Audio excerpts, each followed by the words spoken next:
genuine masculinity is not out here to hurt people. It's absolutely the opposite. It's out here to protect. And when bad things happen, they call traditionally masculine men. If you need a firefighter, you need a masculine man. When you call the police because of the problem you had, you want masculine men. And as soon as a woman or a man is in trouble, when you look for backup, you look for masculine men. And masculine men have a duty to provide and protect those they care about. We have a duty to do things we don't feel like doing because we know we're supposed to do them.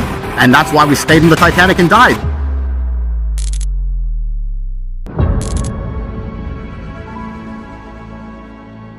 A traditionally masculine man does things he doesn't feel like doing because it is his duty to do them. He charges into the building because it is his duty. Not because he feels like it, because it is his duty. We're now teaching the new generation of men that they don't have duty. We need to be teaching young men to understand that the world is very, very difficult. It's hard to be a man. You're going to feel bad sometimes. You need to suck it up and perform anyway. Not to sit there and cry your eyes out or blame other people.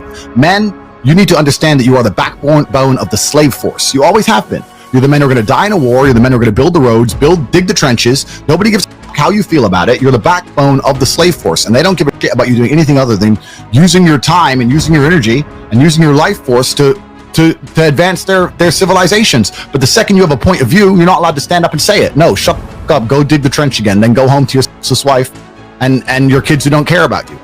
The society looks at men and just thinks of us as workhorses. That's what we are. We always have been, and we still are to this day. And the workhorse isn't allowed to talk. I say that life as a man is exceptionally difficult. I say the most beautiful and the most terrifying thing about being a man is you're born without value. Society doesn't care about you. You're only going to be cared about based on how useful you are. You have the chance to build yourself up and become a superhero if you're prepared to do the hard work and be indefatigable enough to never quit. But if you're going to stand around and wait for a handout, nobody's going to ever respect you. And I think that a lot of people have forgotten about how difficult and how competitive it is as a man. We're always in constant competition with each other. And it's your duty as a man to stand up and say, I want to be as important and strong and good-hearted and God-fearing as possible, and I need to work hard to achieve those things. You have two choices as a man. You either realize the truth about reality and understand how the Matrix is suppressing you and affecting your mind. You either wake up and you are now in battle against the Matrix itself, or you accept the programming. When you accept the programming, the battle doesn't end because now you're in a battle against your own mind. If you believe the shit they want you to believe, you're unhappy, you're depressed, you're miserable. So you're either fighting against yourself inside of your own mind, living in some semi-depressed state, sitting on the internet talking complete bullshit in these liberal hate mobs, or you understand the truth about what's happening and you're in the war against the Matrix. You can't escape this fight. Everybody watching this is in this fight. I'm in this fight. You're in this fight. We're all in this fight. Yeah. The war is here. When the battle turns up at your front door, you can't just cower. Someone has to fight. So yeah, maybe I'm at the front, but I'm also in a unique position to handle that. One, because of the stress. Second, because of the finances. Third, because I'm hard to hurt. So I feel like it's my duty to God. We're going to have to fight. To all the men watching this, you are going to fight somebody at some point, either the Matrix or your fucking self. Choose. I refuse to turn on myself. I'm not going to be the guy who turns on myself and makes an enemy out of my own fucking mind. No, sir. Me and every single thing inside of me is on the same team. And when the enemy appears, then it's on. If it's on, it's on. That's the game. I say to men, listen, you need to become as strong as possible. You need to make a bunch of money. You need to prepare. You need to have 7 passports in 7 different countries. And you just start sitting there getting paranoid and panicking and getting things done. This is why I push masculine excellence, because when they come for you, when they come for us all, if you have no weapons to defend yourself, you're going to be one of the 12,000 in the ditch. So you're going to be numbers. At least when they kill me, they know who they killed. You have to aim for something.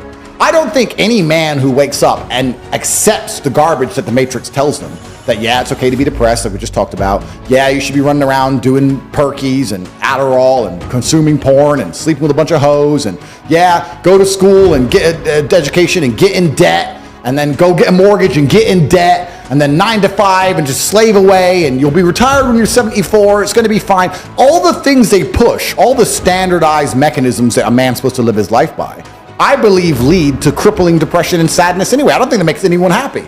So this war is twofold. You can either fight against the system and be its enemy like I am, or you can accept the system and then you're going to be fighting against yourself.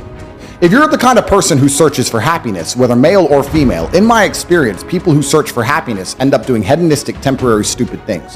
When I find men who search to feel proud of themselves, I want people to be proud of me, and I want to be proud of myself, and I want to be respected. They often delay happiness. They often go through very difficult things and build things which are beautiful or build things which are difficult to do. They often go to the other side of fear to feel that pride. I did it. I faced my fear. I did it. Yeah. So I think as a man, searching for pride or searching to feel proud is a pretty positive mindset for masculine achievement.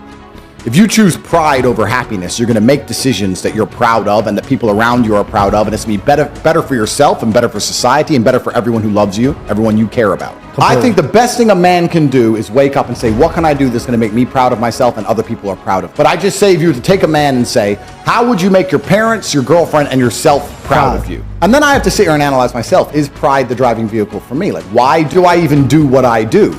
Like, do I feel proud of myself when I awaken people to how the matrix works? Well, yes. But is that because I believe I'm helping them, or do I just feel happy in and of myself? Why do I own all the things I own? Why do I want all the things I want? And it's very interesting, you asked a question earlier before we got down this point when you said, has money made me happier or made me more anxious? And the answer to that is both. I think that you're supposed to be stressed, but I actually love feeling stressed. I've had 87 professional fights. For about 3 of those fights, for some reason I wasn't nervous, and it really bothered me. So why am I not nervous? I like feeling nervous. I like being stressed. I fight better. I react quicker. Have you ever been jumped? Like, you get scared if someone jumps out at you? That's when you're the fastest you've ever been. Yep. So I think stress is a fantastic motivator. It's a beautiful thing. But I was saying to this girl, I don't get any of that happiness you get from life. If I have to suffer so 50 people can live content, I believe that a man should do that. For the longest period of human time, for a man to be respected, for him to even be admired by society on any level, to some degree, he had to be a warrior. That's what men did. We fought. Right. That's what men did. We fought. So if you're out here as a man and you have no battle in your life, no conquest in your life, no form of war in your life, then what you do? Every single man watching this knows that women want fighters. Every single man watching this would love to be able to say he's a fighter, but 99% of the men watching this will not go fight because they are afraid. They're all coward. Beauty lies on top of the mountain, my friends. You have to climb it. You have to get all the way up there to see the peak and its amazing view. Let me tell you something. I'm happy because all I've done is suffer. That's all I've ever done is suffer. This is how I got here. Suffer. My life's been nothing but suffering and trauma. That's how I got here. That's why my worldview is so brilliant. That's how I can wake up, and as long as no one has a gun to my head, I am happy because I have suffered. If you construct a mindset that allows you to be as competent as possible, as opposed to feel any different or feel better, then you're going to naturally come to the conclusions I've come to. You're as competent as possible if you believe you can affect absolutely everything about your life. You're as competent as possible if you believe absolutely everything that's happened to you, whether good or bad, is completely your fault. You're as competent as possible if you believe the bad things that happen to you are going to allow you to work harder and become even better. When bad things happen to me, the first thing out of my mouth is good. I think that a lot of people don't understand that it's all of the challenges and struggles that's going to make them, it's either going to make or break them. I don't read studies very often, but I was sent a study about stress from somebody. It's probably the best study I ever read, and it's talked about the placebo effect of stress. And it said that they took some of the most stressed people in the world, CEOs, etc., and the ones who believed that stress was really bad for them were dying earlier because of the cortisol inside of their blood, and stress was really bad for them. They were having heart attacks. But the ones who believed that stress was good for them and it made them perform, I perform under pressure, stress is good for me, they were living longer. So the same drug inside of their blood, how they framed it inside of their mind had different effects on their body. So from that point onwards, even though I already thought this way, I knew I was the right way. I knew it was the right way to think innately, because I've done pretty good in life that way. But this confirmed it. Every time I feel stressed or under pressure, I get excited. I hate to not be stressed. I wake up and I'm like, everything's fucked. Good. Yes. Like, that's just how I am, right? But it's how you adopt. It's how you look at the problems and how you use them to fuel you. So the question was, what's the problem for the average man today? What's the biggest problem? I think there's a whole host of problems. But what you have to do is frame it inside of your mind and understand that all of those problems are going to allow you, give you the fuel, the unlimited motivation that you need to become a successful and beautiful individual if you frame it in the right way. If you take a man and give him a life shielded from problems and he never has any to face, I guarantee you he's terrible at being a man. The best men in the world have gone through shit. That's why women love scars. They didn't kill you. That's the whole point of it, right? So the best thing you can do as a man is look and go, okay, this is hard, this is hard, this is hard, this is hard. I feel negative because these are all so difficult. I'm struggling with X, Y, Z. Let me internalize all of that and turn it into a superpower. Let me become genuinely uncomfortable with my situation in life and go and fix things. Because, like I said, the universe is absolutely and utterly very giving. And if you truly hated being in the position you were in, you wouldn't be there very long.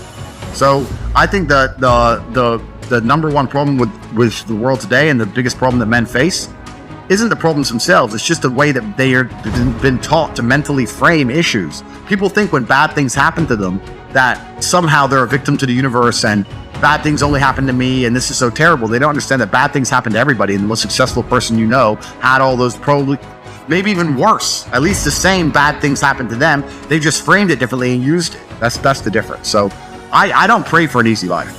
I pray for a life of difficulty that allows me to become a better and better person. I pray to become more confident to handle problems. I pray to put myself in a position where if the mass media machine attempts its very best to destroy my life, I can laugh and smile from my villa in Dubai. This is who I pray to become. I don't pray that nobody hurts me. I pray to be able to fight.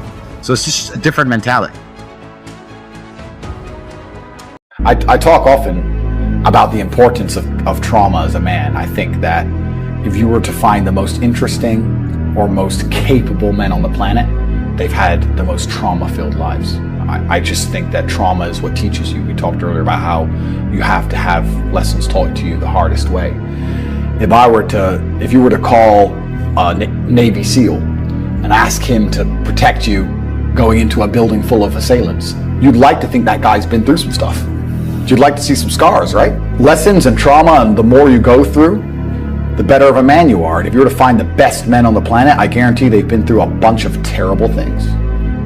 And if you listen to podcasts from any of the most interesting people on the planet, usually they've had hard, terrible lives. And you can use that trauma to become a better person, or you can let that trauma consume you and destroy you. But I thank God for all of it, because it gave me endless power to become the person I am. The bad things that are happening to you are what you need to become the man that you want to be. When someone emails me and says, "This has happened to me," I'm like, good.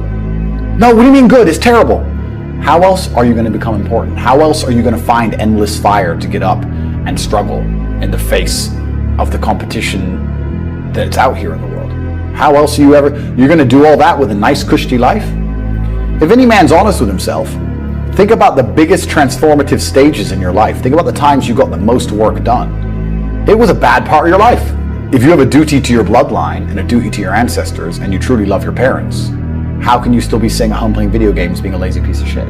Don't you want people to remember them? Don't you want people to think, wow, who's this person who raised this amazing person? Do you have something to prove? I think everybody on the planet has something to prove. If you walk through life and feel like you have nothing to prove, then you're a fucking loser. If you wake up each day and go, I don't owe anybody anything, I don't have to prove anything to anybody, then you are a loser, because you are absolutely not incorrect. You must prove yourself to other people. You must prove yourself to your bloodline, as we just discussed. You must prove yourself to God. God hates the lazy. He can't stand them. If he gives you all these genetic dispositions and these natural God-given gifts, if you have 2 arms and 2 legs and you can think, and you're not trying your absolute best, that's the reason you're not lucky. He doesn't like you. He likes the people which show him the beauty of his own creation. He likes to give somebody building blocks and them to build something amazing. It's the best thing about being a man. You have to build who you are, right? You can decide if you want to be a funny comedian or a musician or a kickboxing world champion or fight the Matrix. You can decide whatever you want to be. God loves to see that. Those people, for some reason, seem to be enormously lucky, right? The person who goes, I don't have to prove anything to God. I don't owe all of my ancestors any effort. You know, for 5,000 years, people were dodging saber-toothed tigers and catching the plague and running from Genghis Khan just for my stupid ass to be born. I don't owe them anything. I don't owe them a thing because I want to play video games. These people are fucking losers. You should walk through earth with force inside of you. As I walked into this hotel reception, everybody looked. Not because they know who I am, but because as I move, even if it's behind their head, people feel something and they go, it's an energy that comes from brutal competence. It's almost like an evolutionary thing where a rabbit can just smell a fox. It just knows. That's what happens when a predator walks in the room, even amongst humans. You pay attention next time you're in a restaurant. If a man who's truly dangerous walks in, nearly every other man kind of looks up at the same time. You feel it. You need to or you don't survive. We've evolved with that to live. That's who I am. I couldn't imagine not being that man. I've done that because I've been trying to prove myself to my lineage my entire life. I wake up every day with something to prove. I have hundreds of millions of dollars. I wake up and think, fuck, more. I'm in fantastic shape, 4 times world champion, fighting the Matrix out here by myself, more. I will have to be braver. I must try harder. All I do is prove myself. So when I hear people go, I don't have nothing to prove, then you're a fucking loser. Peasants have never felt like they needed to prove anything, but kings felt like they needed to go and conquer land. Isn't that it's coincidental that the king, who already had it all, felt like he needed to go to some far-flung land and conquer it and take it and prove he's the king? But the peasants, oh, I don't have to prove nothing to nobody. You're a fucking loser then. You're a dummy.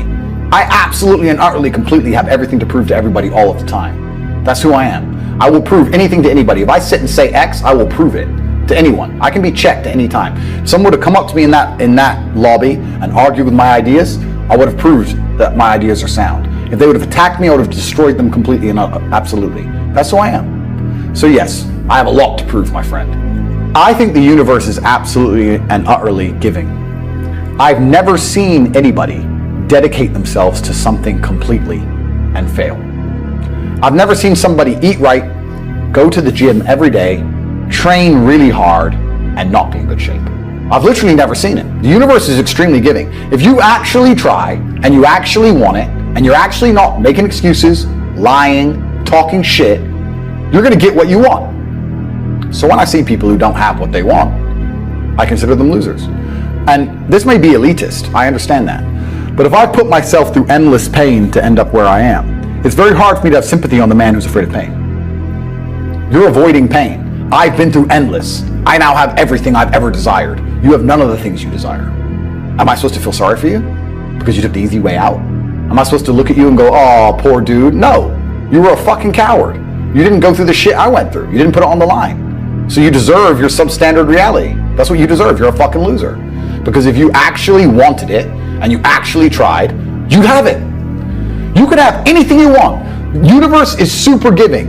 You want a fucking Ferrari, you can have it. You want that bitch, you can have her. You can have anything you want on the planet. There's not a girl I look at that I want that I can't have.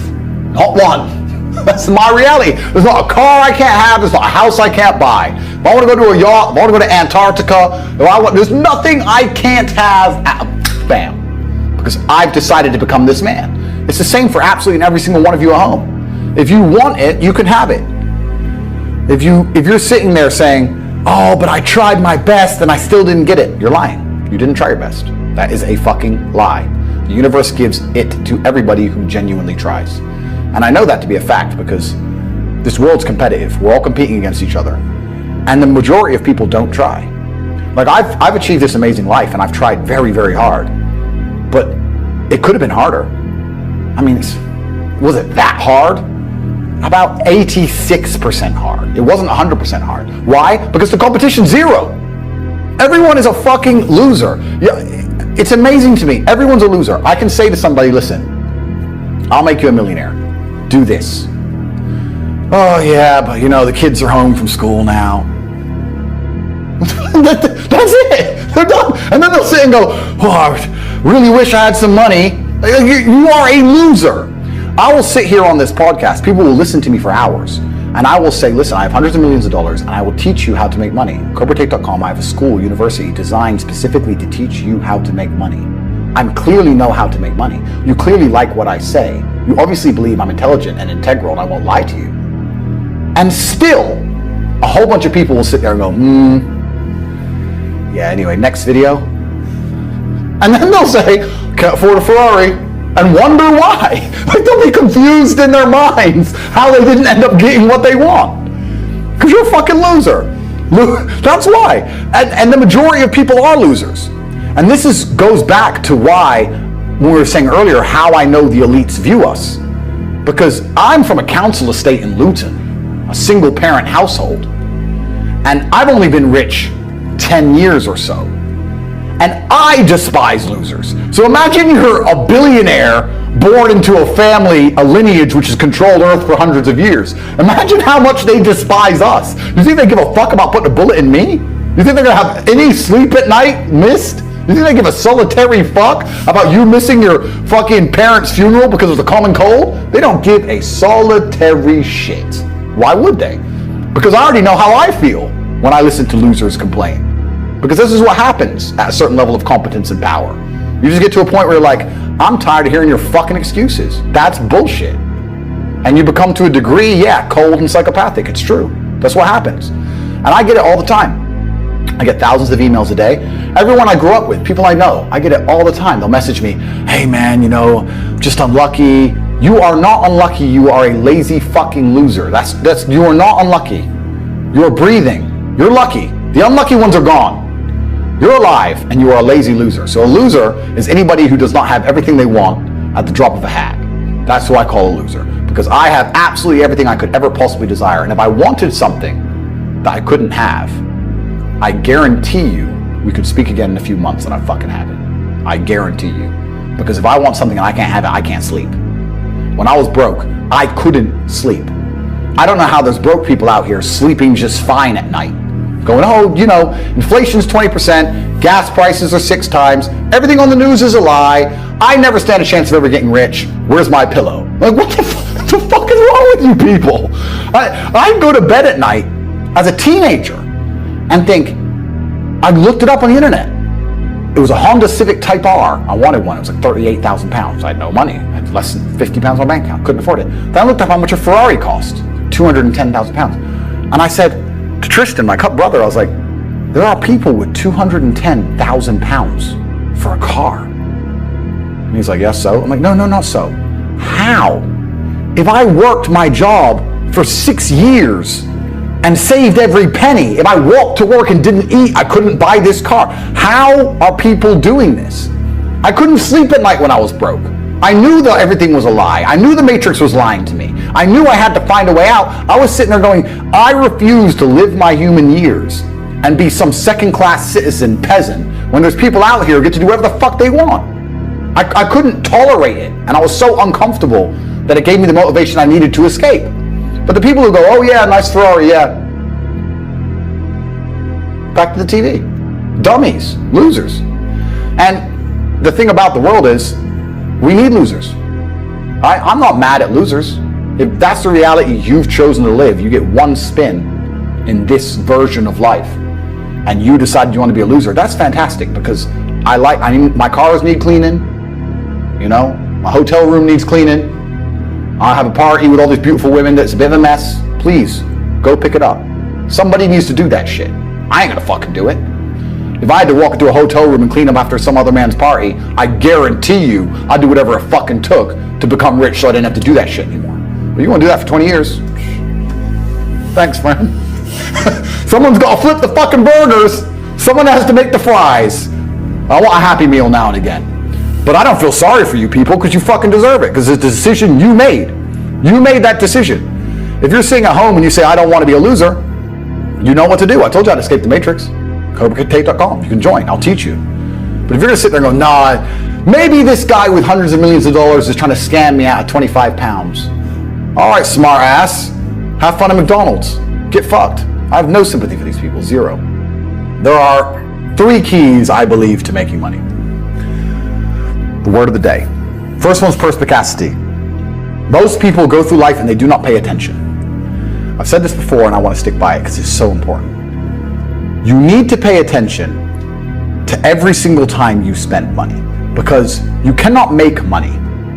You're not the Federal Reserve, you're not a government. Governments make money. All of us take money from somebody else or a business or a government. We take money from other things.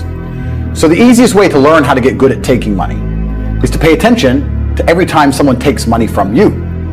So next time you buy a coffee, don't just buy the coffee and drink it and think nothing of it like every brokey. Don't do that. Say, okay, why am I buying this coffee? Okay, I want a coffee. All right. Why am I buying here? Well, this is on my way to work.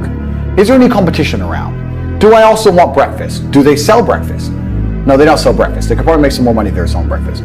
Anyway, I walk in, there's a long line. Why is there one member of staff? I'm low on time. I'm about to leave and not buy the coffee. They're about to lose money because it's taking too long. Most of the people in this line are businessmen. Why is there not a cute girl behind the counter? I bet if they paid a cute girl a little bit more, they'd still make a bunch more money because people are coming here to talk to her. Think. And then what you'll do is, as you go through life, every time you spend money, is you'll realize the problem is not how to make money. The problem is how much time you have, because there's endless business ideas. There's endless ideas. I walk into a coffee shop, and by the time I've walked out, I already know exactly how to open up next door and outcompete them head to toe. I already have worked out how much is the rent, where are they fucking up, what are they not selling that they should be selling, what are they doing good, what are they doing bad, this chair's too hard, I'll wreck them. And I'll send it, and now my network is so powerful, which is the second point, network. I can send a few messages on WhatsApp and make a bank transfer. And 2 months later, there's a brand new coffee shop next door with my name on it, put them out of business. So the first thing is you have to pay attention. Because if you pay attention, you'll start to learn that money is everywhere. Every building is owned. These are skyscrapers, bro. Billions. Every apartment nowadays is a million. You drive down a street in London, you're driving past trillions of dollars. There's money everywhere. It's all around us. When I was broke, I thought that the world was broke. I thought that there was no money. And then I got rich and realized that I was completely and utterly wrong. There's so much money. It's everywhere. If I go to try and buy a plane or a jet, they're always sold out. My yacht is a fucking 6-year waiting list. I want a Bugatti, they launch it, the email comes to my email address, 2 minutes later, gone. Like, there's so much money. If I want a diamond watch, or a $1 million watch, or $1 million Rolex, you can't get this stuff. There is so much money out there. Once you get to a certain echelon, you realize there's money fucking everywhere. So there's plenty of money in the world. People with no money are just not very good at taking it. So you need to start paying attention. It's the first thing. Second thing is network. It's hard to make money if you don't know anybody who has money. If you sit in a room full of ice cream experts and all they talk about is ice cream, how to make ice cream, the different flavors, how to store it, how to move it, how to sell it, even by accident, if you hang around with these people long enough, when someone asks you a question about ice cream, that's what you're gonna know the answer. You're gonna say, you know what? That's because it's pistachio, and that needs to be 2 degrees higher than chocolate. And you're gonna look like a smart ass. So if you sit in a room full of people who are making a bunch of money, everyone understands this. Your network is your net worth. You're the sum of the 5 people you spend the most time with. Everybody understands this. And then they still hang around with fucking losers. Because they're dummies. You're right, I am the sum of the 5 people I spend the most time with. Anyway, this is my friend Nick. He's so funny when we go drinking because he gets really drunk. Losers. I don't talk to anybody who is not winning. Everybody whose phone, every phone call I will answer, if I answer a phone call, it is from a winner. I don't talk to losers. Everyone I talk to is rich. Everyone I talk to is making money. Everybody. If my entire reality is full of multimillionaires making money, how am I not going to make money? And this is why network is so important, is because it's the same reason that wolves hunt in packs. If you're a lone animal, you have one set of eyes. But if you're a pack, you're watching every single angle, every single side. Perhaps I might miss something. I'm as perspicacious as possible. But one of my friends identifies that the war in Ukraine is going to change and the Russian ruble is going to pump. And you can make a bunch of money on a forex trade, for example. I may not have noticed, but he'll notice. Now I've made a bunch of $1 million to get a text message, right?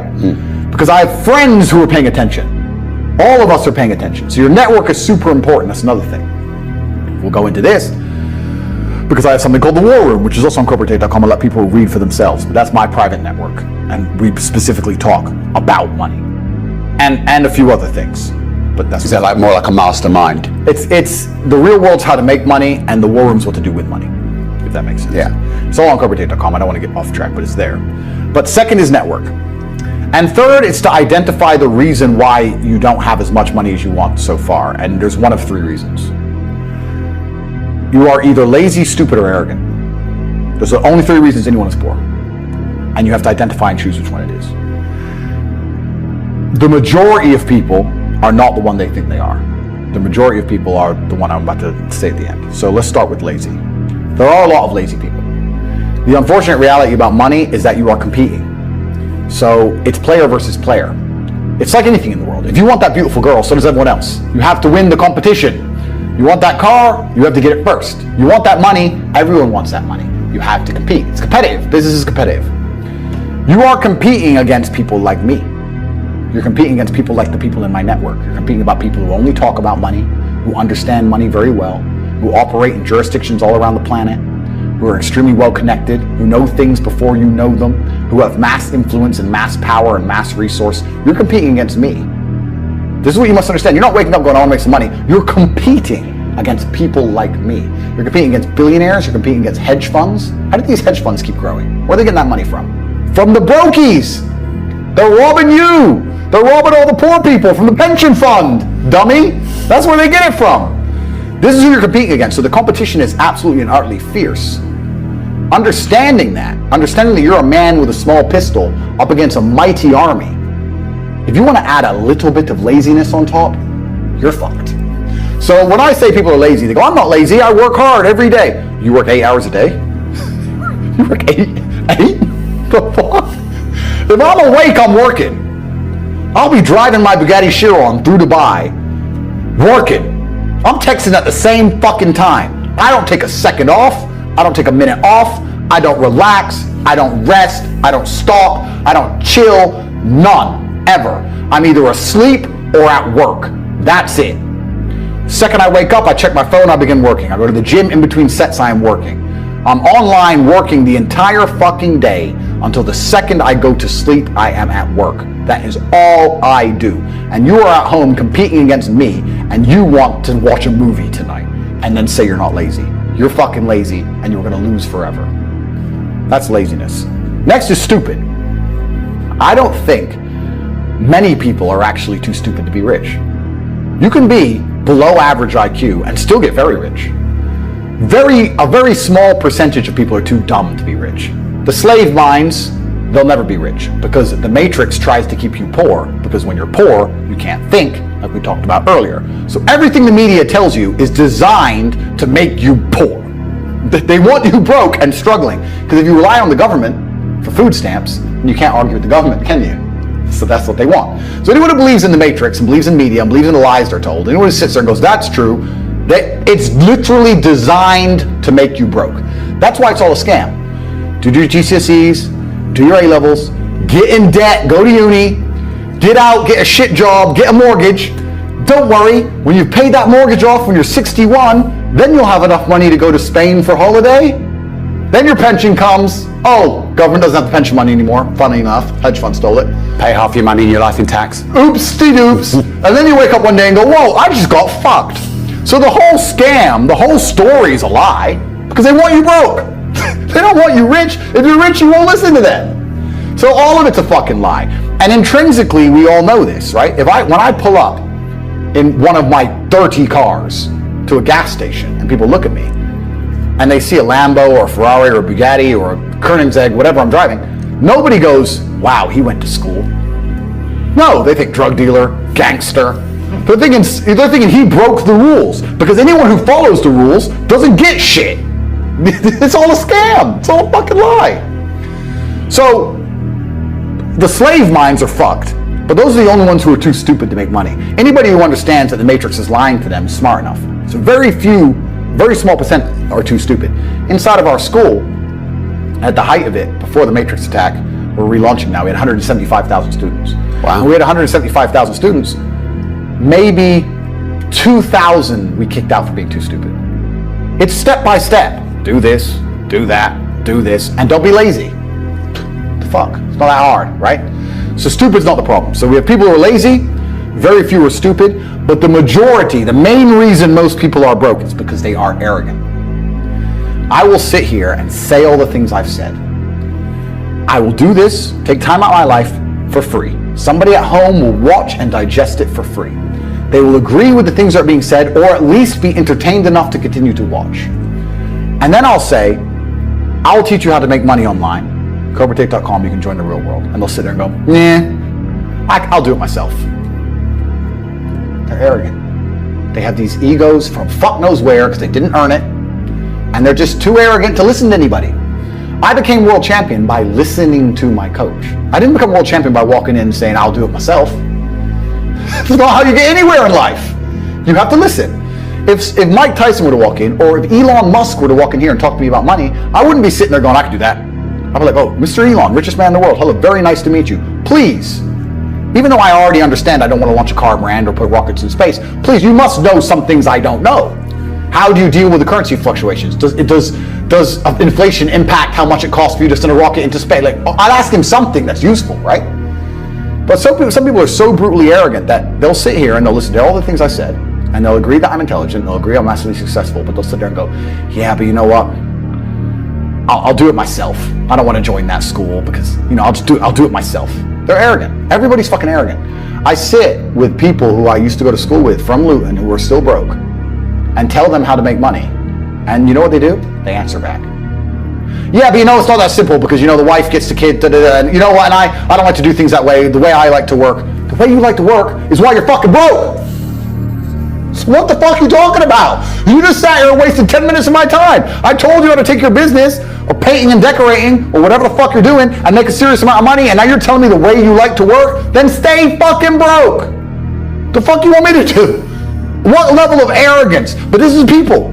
They'll sit with a multi-millionaire and tell you their view. Oh, I think that know when you're out qualified and accept it and learn. So we all do. I'm not going to I can't play piano for shit. If the piano teacher walked in here and said, this is what you do, and I said, well, I like to move my hands this way. What kind of dumbass? But this is the arrogance people operate under. So I'd say 20% of people are lazy, 20 to 25%. A large portion of the world are not lazy. They're actually working exceptionally hard, but they're doing the wrong thing. 5% of people are too stupid. So say 25%, 5% is 30%. But 70% of people are brutally arrogant, and this is why they are poor. That's the truth. I'm not saying feeling depressed is not real. Everyone feels depressed. I'm saying the idea of depression as something you cannot control is a dangerous idea and paradigm. The reason so many people are committing suicide is because the Matrix is telling you that if you feel depressed, you cannot fix it. They tell you that depression is a disease that you can catch from the sky no matter how fantastic your life is, and you have no control over it. And I argue that absolutely. The reason the Matrix wants you depressed and sad is because when that happens, you are selfish. If you're depressed and sad, you only care about yourself. You don't care about your community or your family. You don't care about the world. You do not stand up for anything. You will accept being fucked in the ass like True Geordie. You'll accept any amount of garbage they want to give you, any Matrix slave mind programming, because you're too busy being sad to resist. This is why they tell you that when you are depressed, it is a disease. It is not a disease. You're depressed because your reality is depressing. The truth is, if I lived the reality that most of these depressed people live, I'd be depressed. Your reality is depressing. You wake up, your wife doesn't love you, your kids don't respect you, there's no milk in the fridge, and you're almost dead. Of course you're depressed. You're running out of time. Never had any fun or adventure. Andrew Tate's out here with all his supercars, living the life. We're here in Dubai doing a podcast. You're a brokey. Of course you're depressed. That's because your reality is depressing you. The depression is something deep in your heart and soul telling you that you need to change things. That is the unlimited trauma, the power I was talking about earlier that you can take. Take all of that depression and convert it into unlimited energy to fix your life. Energy cannot be destroyed, it can only be converted. Take the depression and turn it into motivation. And all of a sudden, you'll see how fantastic your life is. A guy emailed me saying he was depressed, he was going to kill himself. And I said, listen, before you do that, get a six-pack. He said, what are you talking about? You're fat? Get a six-pack. If you still feel like killing yourself, good luck. By the time he sent me pictures of a six-pack, it was long emails thanking me how I saved his life. His reality was depressing. Of course you feel depressed if your reality is depressing. If your reality is fantastic, you won't feel depressed. I guarantee there's a whole bunch of people you can give $1 million to and the depression will disappear. The argument against that is why the famous people kill themselves, which I'm about to answer in a second. And the answer to that is actually going into the broader point. That the way the Matrix teaches about depression, they're trying to teach you to be helpless. They're teaching you that you cannot fight against it unless you take pharmaceutical drugs. And I say that it is not real in that paradigm, and that believing that is the case is going to destroy you. Having no hope will prevent you from fighting back. They're telling you it's hopeless, and it is not. If you do not believe in depression, like I do not believe in depression, no matter what bad things happen to me and how bad and depressed I feel, I know I can fix it. That will make me fight harder than if I believe I cannot fix it. The reason that rich people kill themselves is because they buy into this paradigm completely. They go to a therapist, and the therapist says, you have depression. It's not your fault. It's a disease that nobody can fix, and I can't help, and nobody can help. Then they give them a bunch of mind-altering drugs. Then they sit them there in therapy to talk about all the bad thing that's ever happened to them. Let me tell you something. If someone told me that I felt shit and I couldn't help it no matter what I did about my life, gave me a bunch of mind-altering drugs, and then sat me down to repeat all the bad shit that ever happened to me for hours and hours a day, I'd kill myself. It gets to a point where it just ain't fucking worth breathing anymore if you're gonna believe in that bollocks. But if you wake up and go, you know what? They're saying this is a disease, but I don't accept that paradigm. I don't believe in it. I believe that I can fix this myself. I believe if I change my reality and create an experience of life that I am absolutely not really satisfied by, I will no longer feel depressed. You will cure most of your own problems. Take two men, put them in two individual haunted houses. Haunted houses. One believes in ghosts, one doesn't. There's a loud noise in the night. The one who believes in ghosts wakes up and is paranoid, is afraid, can't sleep, is sitting in the corner of the room shaking. The one who doesn't believe in ghosts goes back to sleep. It is the belief in the ghost which punishes him, not the ghost itself. If you do not believe in depression, you can never be depressed. That's why I don't believe in it. And to go into a broader point about all of that, I don't even give a shit if I'm wrong. Because I've adopted a mental model that makes me ultimately and utterly competitive in all realms of human endeavor. And if by me not believing in depression, I am better at fighting the idea of being depressed, if I am better at making myself feel happier, if I am better at regulating my emotions by not believing in an idea, then I'll continue to stay wrong. I do not believe in things that take power away from me. I believe in things that make me more powerful. I will not sit here and start believing in ideas that are going to reduce my competence. Absolutely or utterly not. So I don't give a shit what scientist, doctor, I don't give a fuck who you put in front of me and try to convince me I'm wrong. I don't believe in it because I am more competitive in this realm. And for the people who believe, if you and I go through the same terrible experiences, the same level of heartbreak and trauma, I guarantee your belief will destroy you when mine won't. And why would you believe in an idea that is against you? Why would you let your own mind become your enemy? Don't people understand that the entire world, the entire matrix is against you? If you can't control your own mind, what chance do you have? Every single ounce of my body is on my side.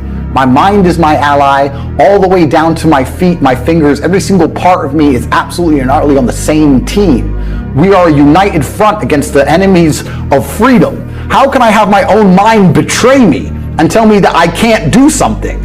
I don't give a fuck if I decide to jump off this building. If I decide I'm not going to die, I am not going to die. My own mind will not betray me. Perhaps I'm wrong, but I believe that I stand a better chance of survival if I believe I will survive, as opposed to thinking I will certainly die. People underestimate the power of the mind. I do not believe in anything that takes power away from me. And another thing I do not do is adopt the thinking of people who are sad. When I say this, depressed people send me long emails trying to convince me I am wrong. Why the fuck would I want to think like you when you don't want to live? Why would I want to think like you when you want to kill yourself and I'm perfectly fine? Adopting the thinking of somebody who doesn't want to live anymore is probably the most stupid, asinine, inane, childish, ridiculous thing a functioning adult can do. If you're depressed, I don't want to think anything like you, so take your opinion and get fucked. My primary goal when I speak is to make people think. This is why I am deliberately provocative sometimes. Sometimes it's why I swear, like we discussed earlier. Because by saying things that jolt people's brains a little bit, they might slow down and think and absorb. If I sit and I don't talk as aggressively or quickly or compendiously or concisely, or if I don't swear, then it's very easy for it to go in one ear and out the other. So my talking style is designed to disrupt. So it seems like I'm on the exact right show. I'm in the place I'm supposed to be. Amen. Every single thing about civilized society is underpinned on violence. The idea that violence will eventually appear is the only reason any of this works. If I drive through Dubai too fast, the camera will go off and I'll get a speeding ticket. If I ignore the speeding ticket, they'll add money to the speeding ticket. If I don't pay that, they'll send a bailiff. If I tell him to get fucked, they'll send the police. If I tell them to get fucked, they'll arrest me. If I refuse, violence. It doesn't matter what law, what tax code, anything you can think of. If you disobey long enough, it comes back to the bottom line. The bottom line is always violence. So if you talk to somebody and they don't listen, if you try and reason with somebody, they won't listen. You try and bribe someone, they won't take it. It gets to a point where there's one answer left. Well, then teach them a lesson. A lot of people live inside of the matrix completely. Money is stage one to escaping the matrix. You can't think for yourself and talk the things you believe if you need that wage and that person tells you to shut up. All I'm trying to do is talk to the people who understand what I'm saying is right. When I say these things, there are going to be certain amounts of people who listen to this and think I'm crazy. He's crazy. And there's going to be people who listen to it and go, yes, finally I understand. Finally, I know what to do. I've felt this for so long. I've looked around me and knew that this shouldn't be my life. I knew that they're lying to me. I didn't know what to do. Now he's told me what to do. Those are the ones I'm interested in. And they can join the real world. Inside of CobraTate.com, I'll see them there. Anybody who thinks I'm crazy, that's fine. I'm crazy. Don't worry about me. I'm a crazy misogynist. The news has never lied to anybody. Every war ever started, the reason the news told you, that's why it started. It's not like every single one's been a false flag since the beginning. Every single narrative that they've tried to purport upon you is not to control you. It's because they want you to know the truth because you're so important. Don't worry. So if the media is lying about me, they must be right. Why would they lie? Why would they try and convince people that the world's most influential man is somehow bad? Is it? It's not because, they're worried he has influence and might push the world in a good direction. Of course not. No, it's because he's such a bad guy. That's why he has no criminal record. No girls come forward saying I've done anything to anybody. No victims of any kind. And somehow I'm evil. And the people who believe this garbage are slave-minded. They're slave-minded. You talk a lot about purpose, why we are created as humans and why we're here. Like, what is the purpose of life? Why have we been given life? I think we're here to struggle and to learn. I don't think we're here to be happy. That's why when we keep going back to the happy argument, I've always found that kind of frustrating and annoying. Yeah. When someone goes, oh, but I want to be happy. Why? Why? Why do you want to sit there and laugh? Like you were happy your entire childhood. That's your happy days. You're allowed to be happy as a kid. It's all over now, right? You're a man. You have responsibilities. I think we're here to do important things, and important things are going to be difficult, and they're going to be hard, and you're going to get frustrated. But that's what gives you purpose. I think we're here to struggle. I think we're here to endure pain. Yeah. I think we're here to just see how hard we are to kill. I think that going through terrible things and living through them and coming out the other side is one of the most fantastic things about being human. I think that it's almost like once you understand what life is really about, there's no emotion which isn't enjoyable. The only emotional state which can be seen as detrimental is feeling nothing at all. But if you're sitting at home and you're feeling truly heartbroken, at least you're feeling something, right? And I think that's the whole part of being human. I think we're here to struggle. I think we're here to go through pain. I wake up each day and go, what can I attack? What problem can I solve? And look at history. Why did Genghis Khan wake up and want to conquer the whole world? Why did Napoleon conquer the world? Why did Alexander the Great conquer the world? Just wake up and just say, give me this, give me that. I want all of it. Yeah. There's an army there. They're really big. We're better. It's intrinsic. You need to go and conquer. That's the purpose of life. Do you believe that God created us? So why did God create us to struggle? Because if you don't struggle, you don't learn. God created us to learn and understand ourselves and understand other people and understand the world. And what did I say earlier? I said that you don't learn a lesson without pain. So you have to struggle to learn anything. There's only two ways to learn things, the hard way or the harder way. If you're smart, you can learn the hard way. But in my experience, 99% of the planet only learn the hardest possible way. If you want to feel happy inside of yourself and you want to feel content and you want to feel stable inside of yourself, you need to live true to God. And I'm not saying you can't drink a little bit of alcohol or not party or not have a little bit of fun, but you have to be a good person.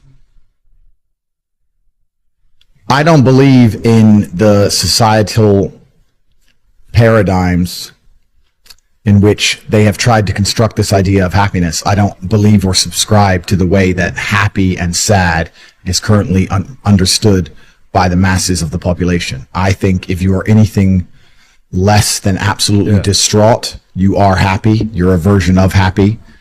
It's like saying gray is a version of black, right? No matter how light the gray is, you can still call it a version of black.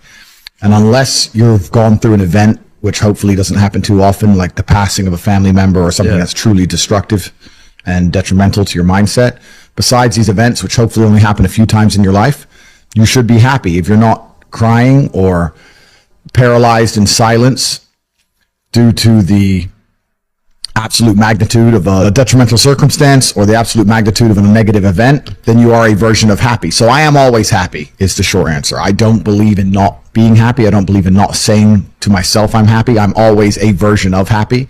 And this idea of chasing happiness and always being concerned and preoccupied with how happy you are is actually the biggest mistake that a lot of people make, I think, in the world today.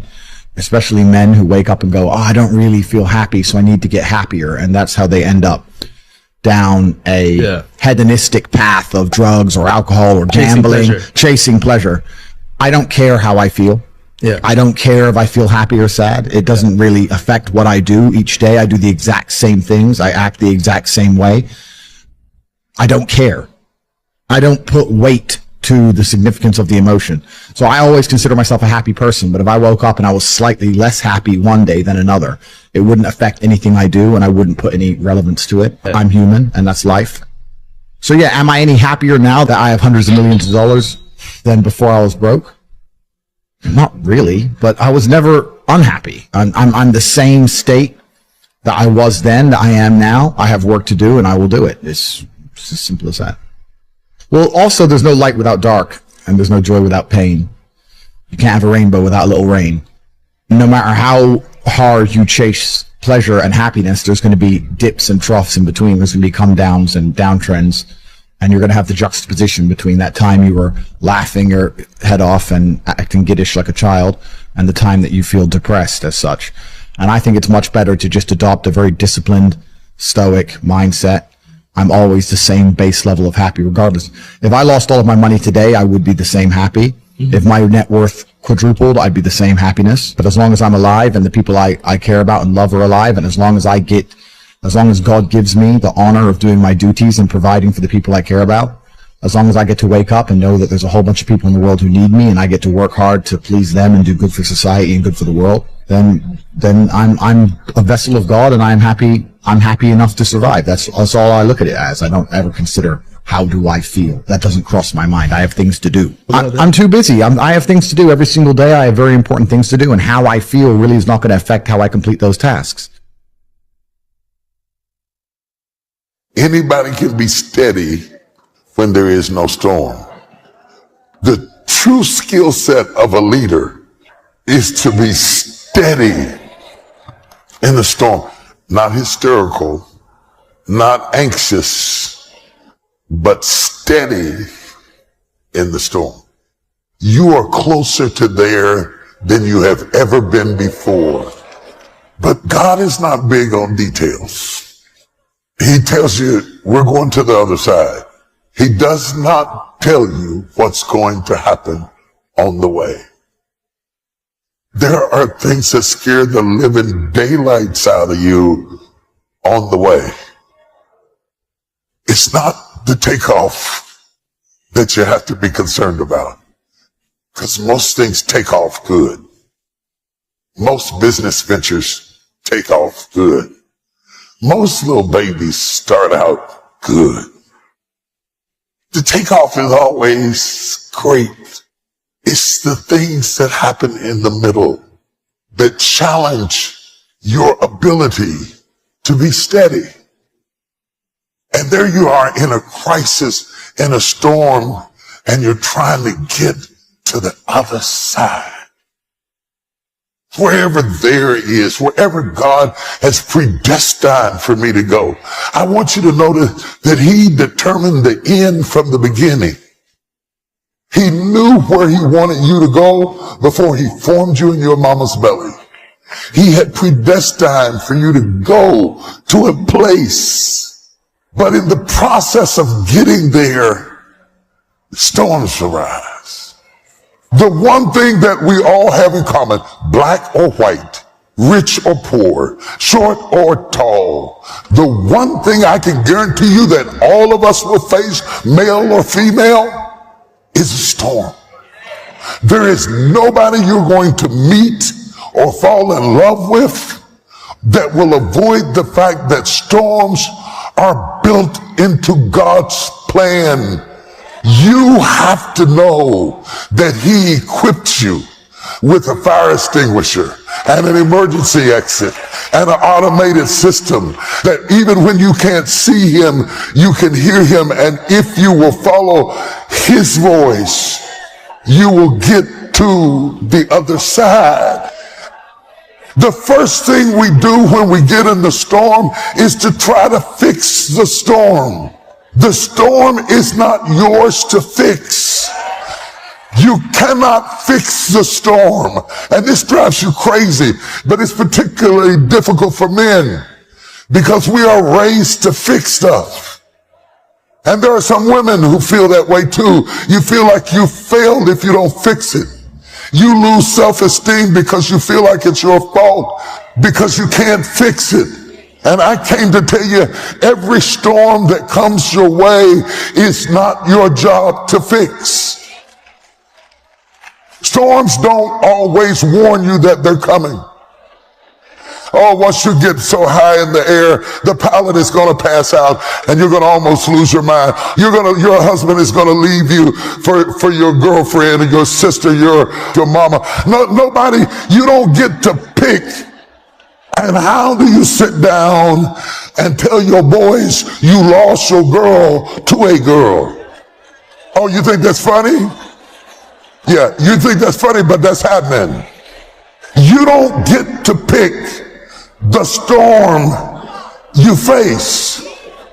You don't get to pick what life is going to hand you. And to all those control freaks, you have a special degree of trauma because the only time you feel safe is when you're in control. And I confess to you, I hate it. I don't want to be in something I can't control. And when you're in a storm, the big question in your mind is, do I have what it takes to stand against this storm? Can I make it through at my age? Can I make it through at my stage? Can I make it through after all the other stuff we've been through? And the worst time to have a storm is when you're already tired. That's why the enemy waits till you're tired. He waits till you're frustrated. And you feel like if one more thing hits me, I am going to lose it up in here. And that's when the storm comes. And it came to pass. And it came to pass. Every storm that ever hit the planet came. No matter how fierce, no matter how devastating, no matter how many homes were destroyed, they always come. And no matter how severe, no matter how terrible, no matter how many lives were lost, families were lost, it still comes to pass. How many times in your life have you gone through something you thought you wasn't going to make it? Where are my real people at this morning? I'm never going to make it out of this. This is too much. I can't handle it. I can't take it. And half of the stuff that broke my heart and almost drove me crazy, I can't even remember. It's in my rear view mirror. But in that moment when that storm hits, can I be steady in the storm? I've had some tough storms. And I learned that what I have to do is be steady in the storms. Can I talk to you this morning? Stop wishing for other people's stuff because you don't understand all the things they have to put into it to be ready to handle it. If your perspective doesn't change, you will misunderstand that God allowed the storm to give you an experience that nobody else ever got to have. You want an uncanny anointing? Go through an uncanny storm. You want an uncanny influence? Endure an uncanny storm. You don't get this by wishing for it. You get it after you've suffered a while. There are no shortcuts to the storm. Oh, do you hear what I'm talking to you about? And this is not a time to faint. And this is not a time to give up. And this is not a time to die. No matter what happens to you, it ain't over. Ain't no such a thing as over. As long as God wakes you up, that means he ain't through with you yet. Every painful time, it's developing something in you that can only be developed in the tough times. When you get into a tight spot and everything goes against you, never give up then, for that is just the place and time that the tide will turn. Now you have to receive this by faith and say, God, I believe what you promised, that a turnaround is coming. Hang on. Winters don't last forever.